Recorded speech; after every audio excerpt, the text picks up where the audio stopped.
action this Sunday. How are the guys feeling? Are they ready to go? I think, particularly with any team at this time of year, you're just really tired of playing against yourselves. And, we're a little banged up, I think, as a lot of teams will be also at this time of the year. But it's just a good measuring stick that'll send us back to the drawing board to go back to work again. The thing I've noticed about this team early on is just how young we are. We make a lot of mistakes, but if we can get them to understand just how hard you have to play, I would be happy with that. Trick Bernstein, where do you expect him to return? Beginning of Pac-12 play, or is it a possibility that he could return in non-conference? We expect Drick back sometime within the next 30-day window here. Back to the floor and hopefully getting him into a game or two sometime during this month in November. If we could do that, that would really help us because we really miss that size and that presence on the floor. Devontae Cooper's been out for the last 2 weeks with an ankle injury. We hope to get him back next week just so we can look and feel big again.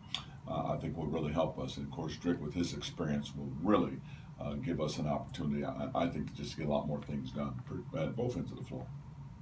Do you have a pretty good idea of a starting five right now, or is it still working through rotations and kind of seeing which guys mesh best together?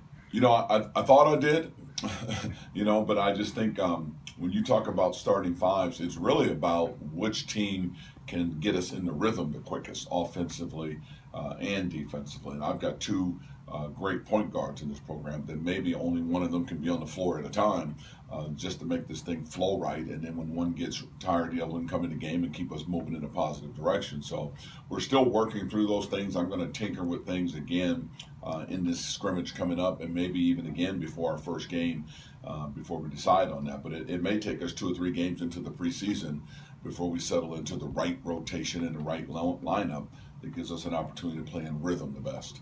And that's Milan and Mal, the 2 point guards. Do you see a situation where they can kind of work off each other, kind of like Ike and Mal did last year, I guess? I would like to think that because they're 2 of our better players on this team and everything, but that's going to be up to them, particularly being able to get defensive stops and particularly being able to share the ball because they're both ball-dominant guards and no different than Aaron Brooks and Tawan Porter were that played for me, but they learned how to do it, and these 2 are going to have to learn how to do it, and more importantly, on the defensive end of the floor, where they make you a little bit smaller with those 2 guards on the floor.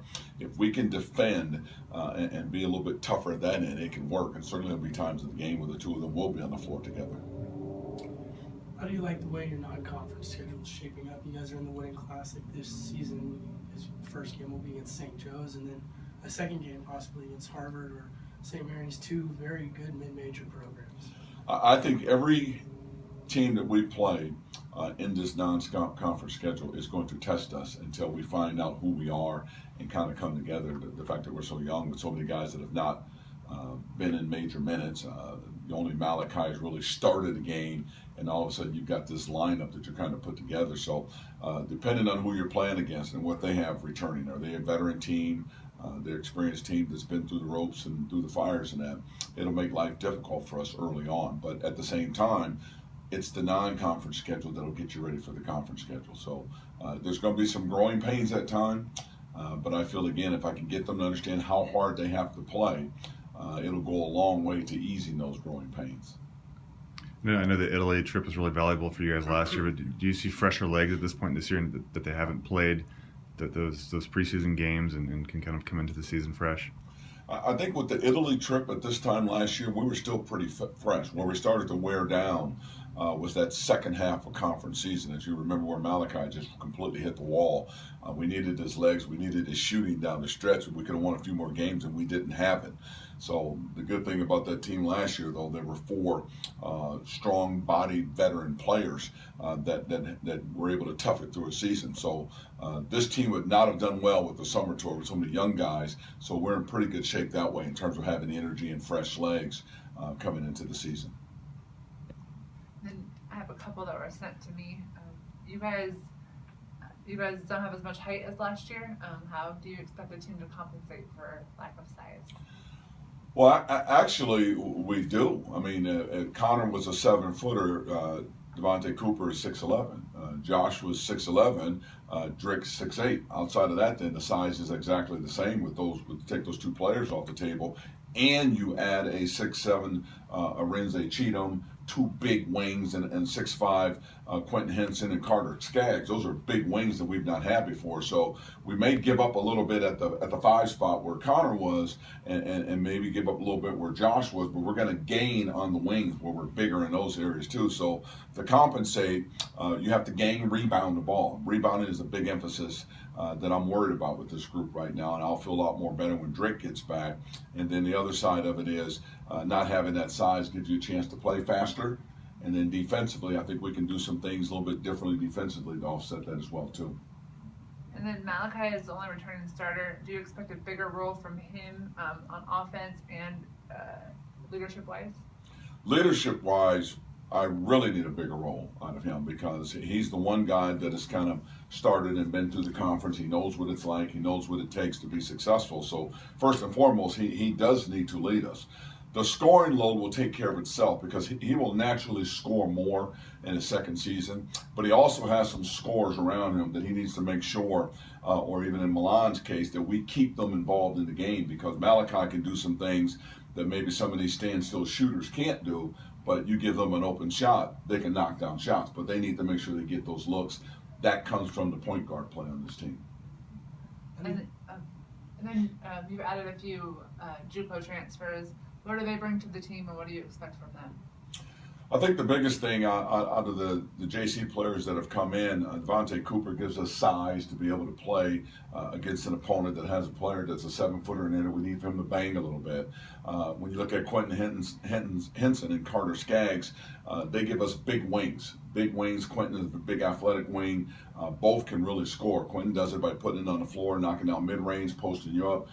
Carter is one of those pure shooters that can really shoot the ball if you get them looks. So they both, all three of them, have an ability to help us, but especially those two that I just mentioned.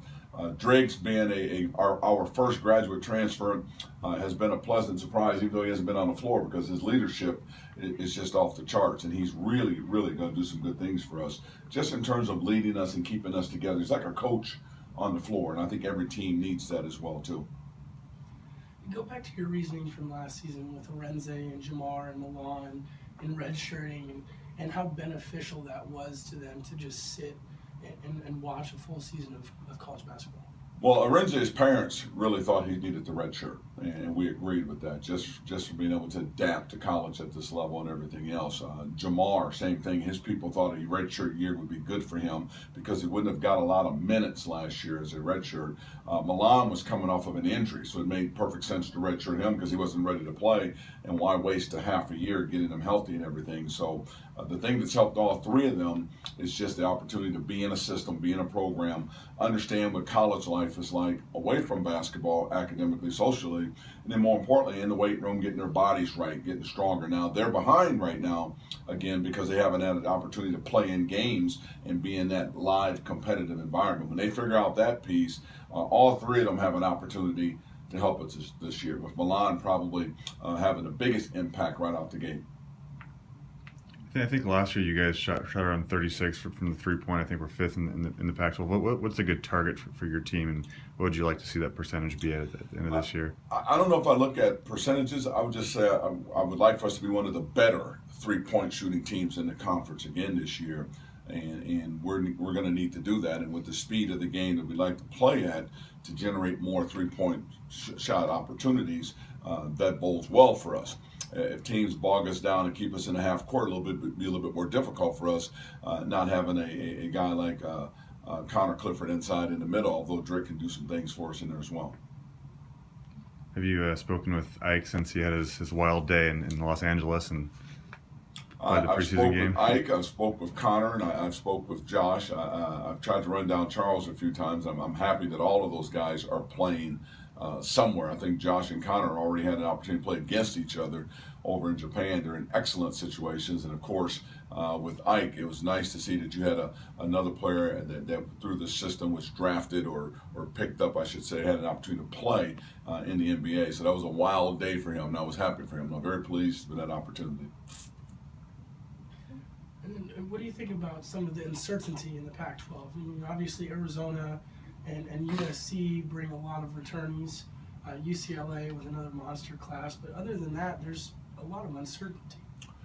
I think the uncertainty is there because of 27% of the draft came out of this conference last year, and that's a lot. But yet teams are really reloaded. Arizona is very talented. SC is probably one of the best teams in the country as well. And then I think again UCLA has an incredible class. Oregon picked up a lot of pieces again with an outstanding coach. So those teams are going to begin, in my opinion, the teams to beat. So the key thing for us in all of that is realizing there's an opportunity to possibly make a move in this conference, and that's going to depend upon us staying healthy, and I think understanding how hard you have to play early in this year, and even more so, those 4 teams that you mentioned, and I could throw another 6 of them in there, they have incredible crowds. The energy in the building that we have to go up against, it's such a weapon for them that you have to go in and play against that, score against that, hit big free throws against that. And for this young team, if there's one thing we need those students in Beasley. And unfortunately, sometimes they're going to be out of school when we're playing in the preseason or even in conference games, but we need them there. They would help us go a long way to having that confidence sitting behind us, that energy in the building to help us with the tempo that we want to play at, and just how hard we need to defend. So I'm hoping that marketing, I'm hoping that our zoo crew, everybody comes together and gives us an opportunity to have a nice student fan base sitting in Beasley Coliseum. You did go back and look at games against Washington at home last year, and Colorado. The crowd presence was there, and you guys won those games. I mean, how tough is it to get these guys, the students out? Well, that's what I'm trying to say. I'm hoping that they understand how valuable they are to us, because when we have that crowd there, we play at a different level, which is why we played so well in those games and won those games, because at some point in time in the games that you mentioned, the Washington series, the Washington game here in Colorado, we needed that extra boost, that extra push, that extra pressure put on them, and that came from our crowd, particularly the students. So we're going to try and be as creative as we can to work with our marketing people, work with Zoo Crew to get them in the arena, because they could be very, very valuable for this team this year.